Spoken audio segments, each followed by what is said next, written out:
I'll give you the juice. Revenue, I made 7,000 USD from just one short. short. That's what's crazy. Yeah, that was like one day of work. Meet Bundun, a Roblox creator with over 3 billion views. In this episode, he reveals opportunities for views right now that creators are missing out on. So a lot of people keep saying that shorts audiences damage your long form videos, right? This is completely incorrect. Like the insane money that can be made from short form content. I can make up to, on the top end, like 10 to 15 for a dedicated short. And the exact formula he uses to go viral across every content format, like shorts, long form, and even live stream. Storytelling during a stream is extremely undervalued. It's very powerful. And then you package all that into shorts and long forms. Now you have a whole ecosystem of storytelling that's all funneling into each other. Bundun, welcome to the 1 of 10 podcast. Glad to be here. Nice to meet you. 2.8 billion views in total.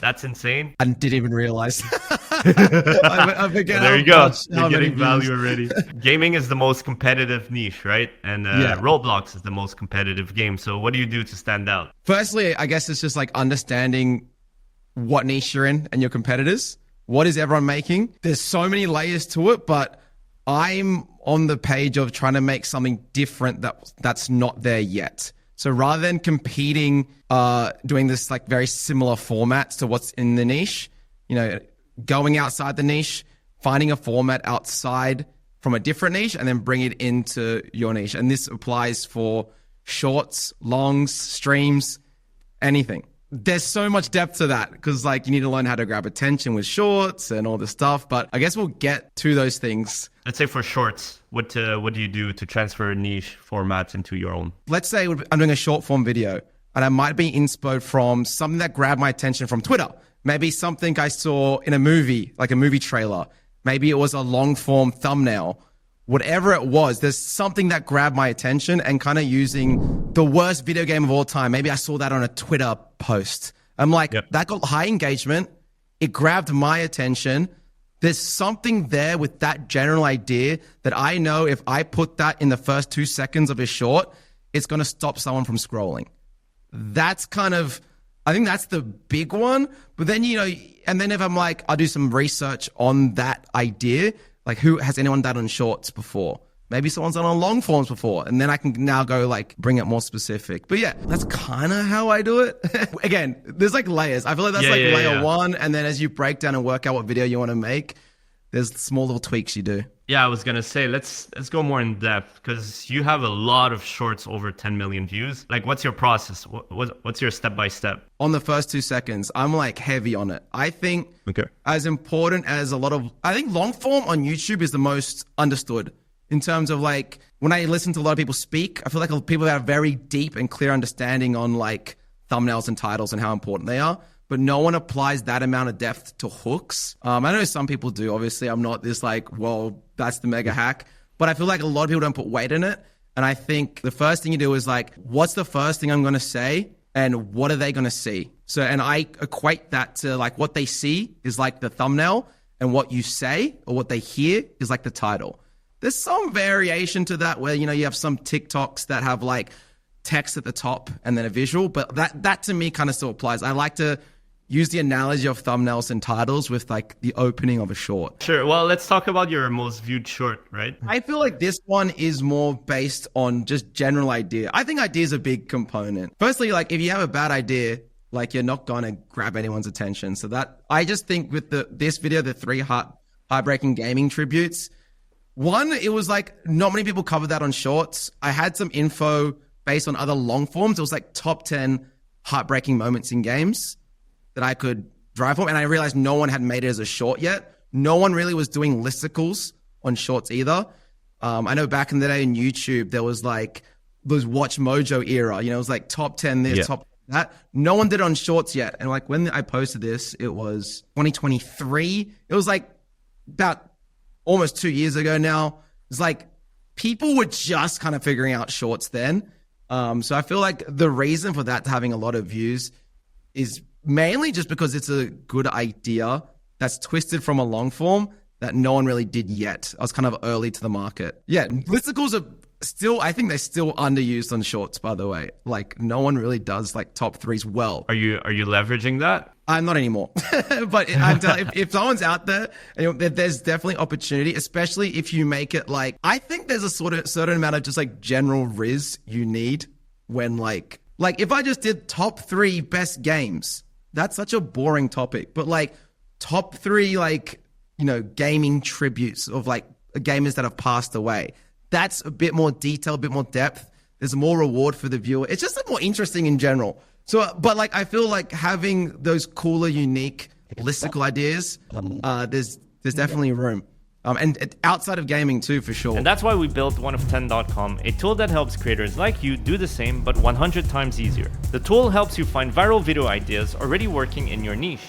It then analyzes the millions of outliers in the database to help you generate your titles and thumbnails that match your channel. For example, it can create thumbnails in the style of Beluga, or even create variations of thumbnails from just a title. And this works in any niche. No more wasting hours brainstorming concepts and designing on Canva. And one creator even used 1of10 to combine a viral idea with a high-performing thumbnail concept. The result? Her most viewed video ever with over 2 million views.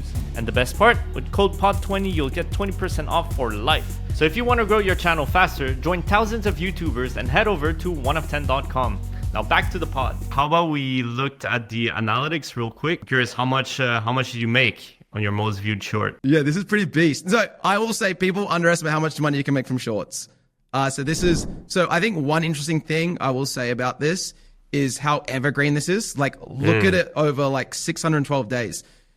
People forget that like shorts work like long forms. The more shorts you make and the more you go viral and viral and viral, your big hitters tend to be evergreen. Like, this hasn't stopped getting views.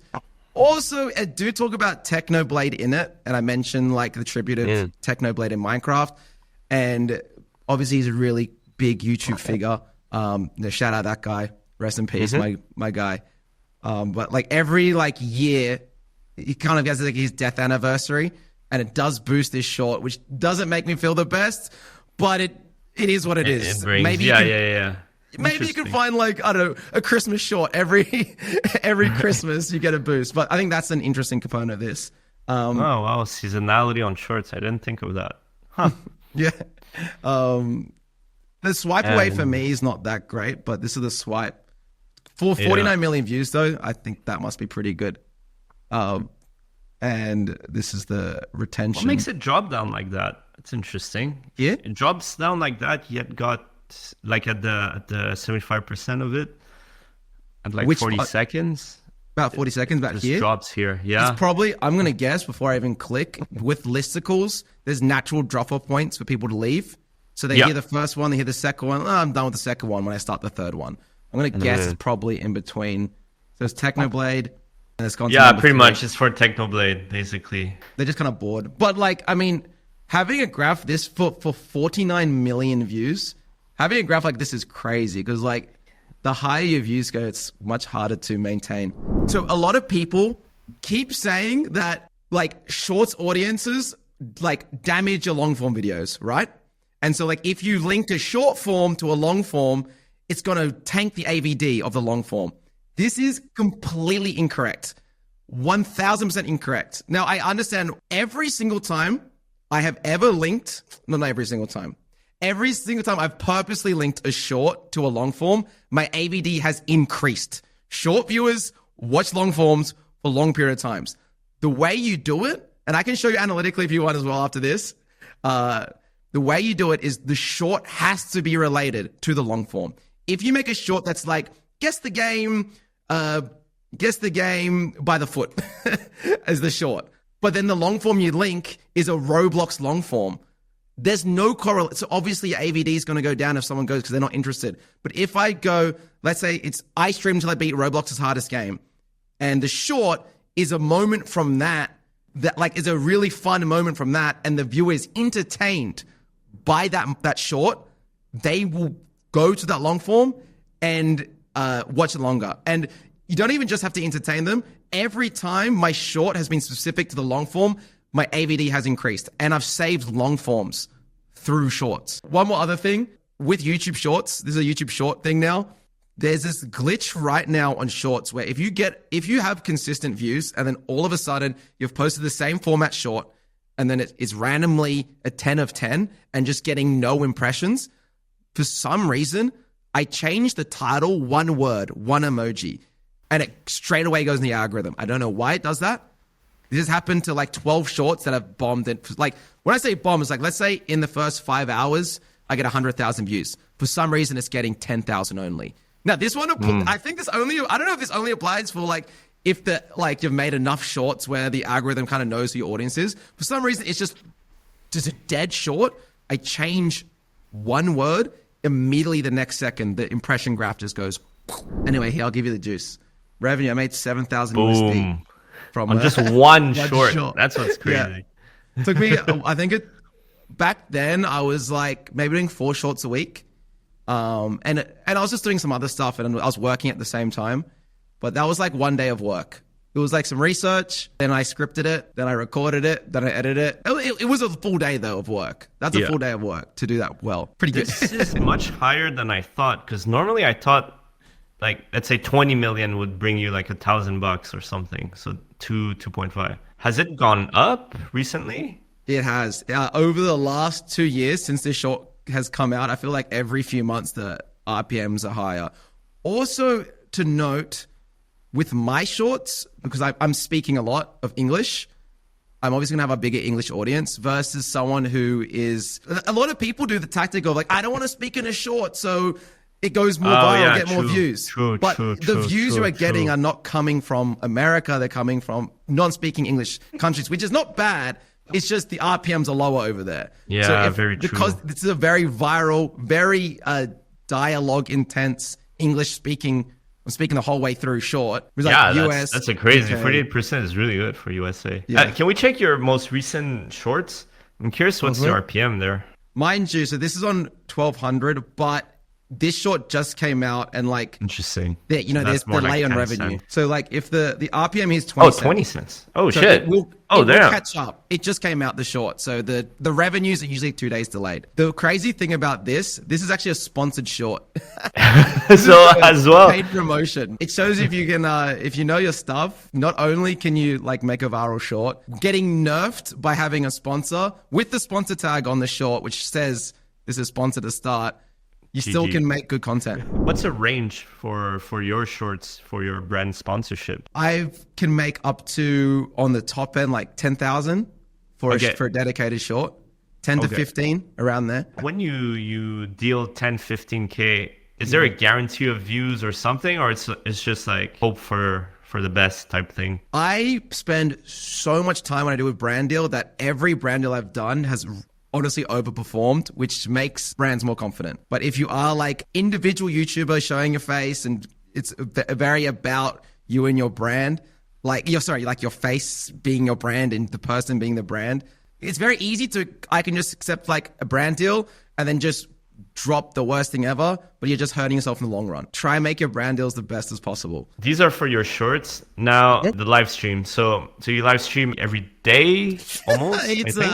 Every few days. It's probably my one thing I'm trying to fix up right now is being more scheduled, but maybe like 3 to 4 days a week. I did just go on holidays, but yeah, about 3 to 4 times a week I'll stream. Well, let's say for live stream specifically, how do you optimize live stream to get more views, to get more concurrent viewers? How many are you getting concurrent viewers? It ranges. I mean, okay, so it depends on what game I'm playing. So these are my concurrent in the last 28.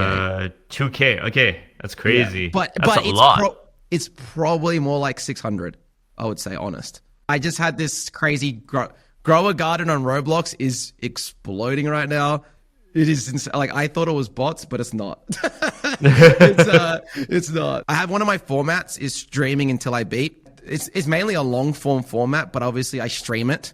And so I just applied that format to a winning outlier concept. So the video was streaming until $0 became $1 trillion, which I streamed until I beat. So that's my format. But if we go on, I can show you. And those are getting insane views as well. Hundreds of thousands per stream now. Yeah, so it was over 2 streams, like 2 days. Yeah. And yeah, the first stream I streamed for 11 hours and 40 minutes so that YouTube would keep the VOD. And that got like 250-ish thousand. And the next one where it peaked at this viewership. At 9K. Oh, wow. Was 5 hours. Because what I would say that's different between my streams and other streams is my streams are at YouTube where it's typically an idea. But my selling point, my different point is, one is a lot of people in Roblox do younger audience content. So my content is a bit more mature. So I'm saying it's not aimed at like an 8-year-old. It's aimed like a 13, 14-year-old. So it's still like immature in a way. It's a bit silly, but like the concepts are typically like, rather than just like, oh, well, like I'm literally sitting there playing a Roblox game for 15 hours straight. And that's the challenge. And people will enjoy it. And people love the story of like, will he do it? And I feel like storytelling in streams are very, like storytelling during a stream is extremely undervalued. It's very powerful. And then you package all that into shorts and long forms. And now you have a whole ecosystem of storytelling that's all funneling into each other. Well, I'm curious revenue here as well. Like what's live stream revenue looking like? Oh, last 28 days on live. Mind you, I've only been back from holidays for about a week and a half. So I've only done like 5-6 streams in the last 28 days. And in the end, you make more on your shorts, videos, or live? Yeah. Percent split wise, like you can see like of the number that you've seen. Yeah, that's the videos. It's like about 50% on long form. Wow. Okay, yeah. And shorts on long. Okay, yeah. 45, 45, 10. Interesting. My approach is very Ludwig method, where a lot of the ecosystem, it starts from the live streams, and then I go into a live stream recording a long form, or I don't. Like it just depends. Most of at least once a week, I try to go in for a long form. And you create like a relationship with those, and then after, I guess it's funneled to your shorts and everything funnels into each other. And this is the thing. Not many people are good at everything, and that's my goal. Like I want to be good at I started with shorts, but like the amount of time and effort I've put into learning shorts, I'm putting now into learning everything else. And like, I want to be good at not just obviously the strategy side, which interests me a lot, but like, I want to be better at acting. I want to be better at understanding human psychology. Just every single element of entertainment and YouTube is like what I'm trying to be good at. And that obviously includes the different, lives, shorts, longs. On the live stream, I'm wondering, so are you like tripling down on this new format then? The streaming until $0 become I'm leaning into it. Yeah. But I do think like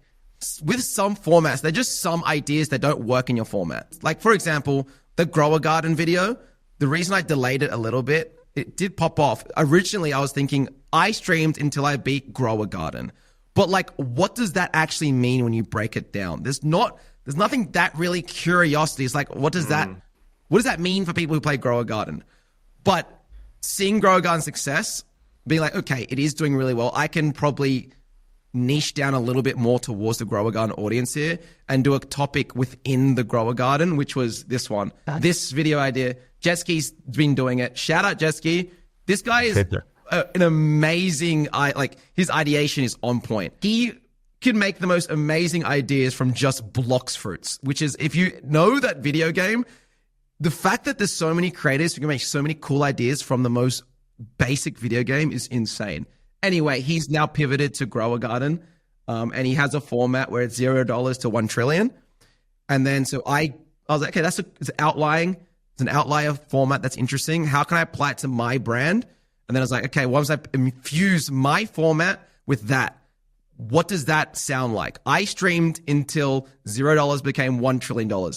That sounds like a ridiculously hard challenge. That's interesting. That works with my format. Let's run it. And that's the difference, where if I just went in and just I streamed until I beat grower garden, my stream wouldn't have gotten 10,000 views. Like it. And so what I mean by is like, I could sit down and spam and, but I rather just like spend the extra time and like figure out the ideas that work. So all my I streamed ideas make sense to the format in some way. So I streamed until I beat Roblox's hardest game, doing something for a long time. The hardest game on Roblox, interesting idea.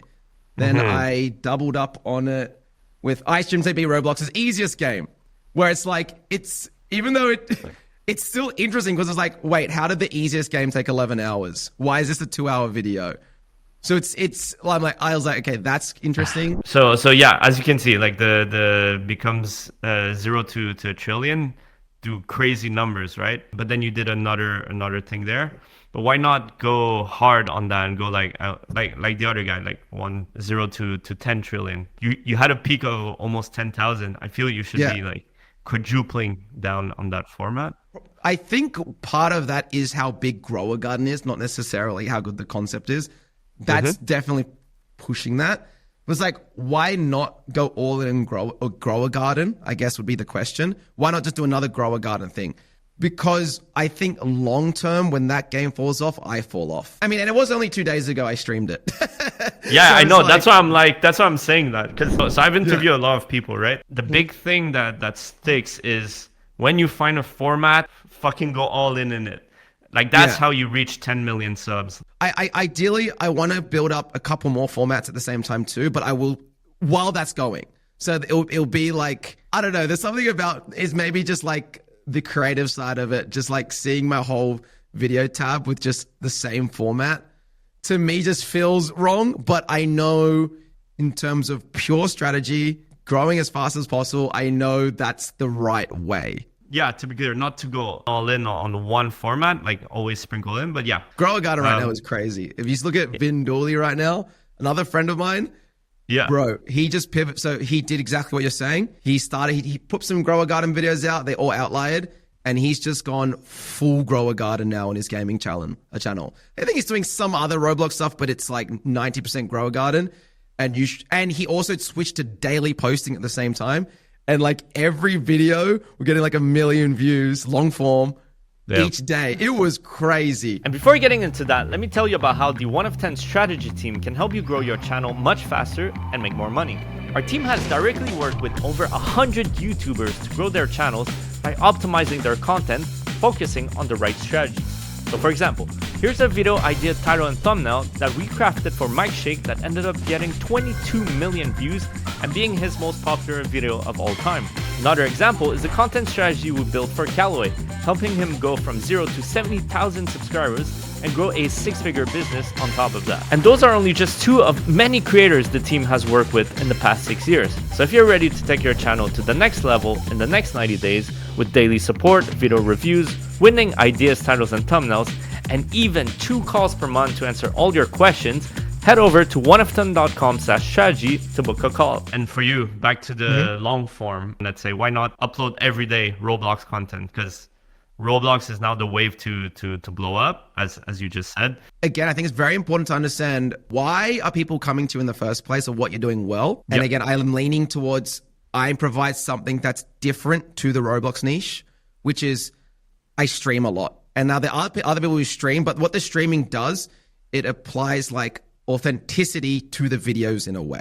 A lot of Roblox content is very childish, right? So it's like, sometimes it's hard to do that childish stuff live anyway. There's people it's way more efficient if you want to just be a long form video creator for Roblox to just not do live, do your like 45-minute recording. You can storyboard a bit beforehand and it'll probably work well.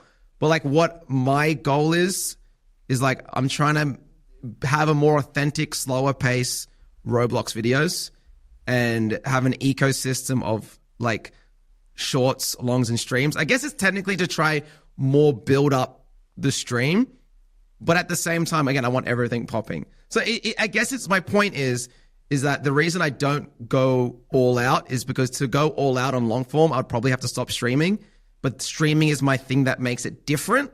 So I would have to switch up the strategy as well to increase output. I'll say my weakness right now is I need to be able to outsource more stuff. I've tried to hire editors for short forms, for example, and I've had periods where I've had, every short edited by other people, but then I start forgetting how to make good shorts because I'm not editing anymore. So like now I do like, at least I edit 1 short a week myself, just to keep my skills sharp and make sure I'm not falling off. Slowly but surely, just building the brand. It's so hard right now, dude. Be different and grab people's attention because so many people are trying to grab attention right now. And your solution to that then? That's like literally like understand every single format. What is everyone doing? Why is everyone doing it? How can I do it differently? And then why is what I'm doing differently going to work? You can't just do different for the sake of being different. You got to be like, I'm doing different. And it's going to work for this reason, What's one piece of advice you'd suggest someone starting from 0? Okay. what I did to start my whole YouTube journey, which now, as Richard saw my AdSense, making me a good enough, like very good money, more than I ever made in my life, is I have helped probably over 100 other YouTubers, and I reckon 98 of them gave up after 3 months. So my advice is you just need to survive, like, and post. My strategy specifically, what I did, I have a fitness background. And so I actually wrote myself a fitness program for YouTube, which was pretty much I saw at the time the opportunity that shorts just started. And I'm 28, so I'm a bit older starting YouTube than, there's probably kids watching this who are like 17. And people older, of course. But like I started late, but I had like When did you start? My first ever YouTube video was in 2008, but I locked in 2021. So I was like on and off. I knew how to edit just because I was used to edit trick shotting videos, like FaZe trick shotting videos, not for FaZe, but like inspired by FaZe. So I learned how to use like Sony Vegas and then After Effects and all that. Anyway, what I did was my program was for 1 whole year, I had to post 4 shorts a day, knowing that shorts were going to be the next big thing. Because at the time, TikTok was out and it was successful. Then YouTube stopped shorts. Instagram dropped reels. Facebook, whatever the fuck they have. And I was like, look, honestly, I've seen this rodeo a million times. I saw the up of Facebook. I saw Instagram pop off. Saw Snapchat initially pop off. I was able to identify, okay, this is people at YouTube and like at Google, they're way smarter than me. And they have way more money. They're not going to take a risk just launching YouTube. They have data to back that up. So I'm like, if all these companies, these big companies are all investing in short form and I want to get into content creation, why don't I start? So I was like, I'm locking in for 1 year. I had the time, everything lined up. This is the best time. I did 4 shorts a week for 1 year straight. Regardless of what happened, I had to do it. And by the end of the year, my rule was at the end of the year, there was 2 outcomes. Either I learned amazing skills. I didn't make it, but I learned amazing skills. I learned how to edit. I learned more things about human psychology that I could apply to fitness, whatever it was. I learned how to do marketing a bit better, that maybe I'll have a marketing job in the future. I don't know. Because you were a fitness trainer? Or... Yes, a powerlifting coach specifically. Because of that, I learned like statistics, like actually how to do like proper statistics, which I didn't go to uni, so I didn't get to learn that stuff properly. And then I went back, I dropped out, dropped out, finally went back for my fitness stuff, and I finally loved it. It was the first thing I loved. I learned how to do statistics then, and like evidence-based. Knowing how to do science helps a lot when you look at your analytics and reverse engineering. When you can like figure out, you know what a confounding variable is. I think it's like super important. Is for example, a confounding variable be like when you see a YouTube video do well, let's say a long form video, you don't know, like you got to figure out, okay, why is that doing well? You might hypothesize that it's because the click-through rate's higher, but you got to always be aware that you could be wrong. You don't have enough data for that. So then you got to repeat it. Again, I'm not the smartest person at strategy. I understand that. But like, dude, 99% of people stop in 3 months. I guarantee you, most people watching this, if you haven't started YouTube yet, prove me wrong, but you're probably going to give up. So, and that's like a challenge for you. Like I guarantee you need to be able to start something, check back in a year. So my goal specifically was 4 shorts a week, finish a whole year off, then reflect and decide what to do from there. But the goal I had in mind was I wanted to go open up my shorts feed and just scroll. I'm trying to do now that for long form, and it took me a little bit. I feel like I'm now getting a pace there. Unfortunately, I got engaged and unfortunately I went on holidays and got engaged, so everything slowed down a bit. But like I got a rhythm. Like I posted every week, a weekly long form, which I haven't done before, and I'm going to slowly try like every second week. 2 a week. 2 long forms a week, but we're getting there. What I always say is 2 things. One is what you said. You got to keep going, keep uploading, and it's going to happen someday. But you also got to mix it with studying, optimizing, getting feedback, back and forth, improving daily, that type of stuff. Those 2 combined, it might take months, might take years, but it's going to happen. One thing I learned from fitness, from coaching a lot of people, is I noticed people usually like fit in a category. So let me give you an example, a fitness analogy, right? When I'm training someone and I'm analyzing like this individual's motivation, there's typically 2 people I find. One person is either the most motivated person ever, and then they actually train too hard, where it's actually beneficial for them to train less hard. And then there's the other person who can never be fucked, and you have to like, they just never will do anything unless you motivate them, right? People are typically in these two categories. It takes a lot of skill and honesty to, that's why I think it's better to have someone else coach you. But regardless, you need to be able to reflect and understand, who are you? Are you someone who gets motivated so much and then they go as hard as they can for 3 months and then burn out and quit? Or are you someone who just gets lazy and only or get really scared to post and post once a week?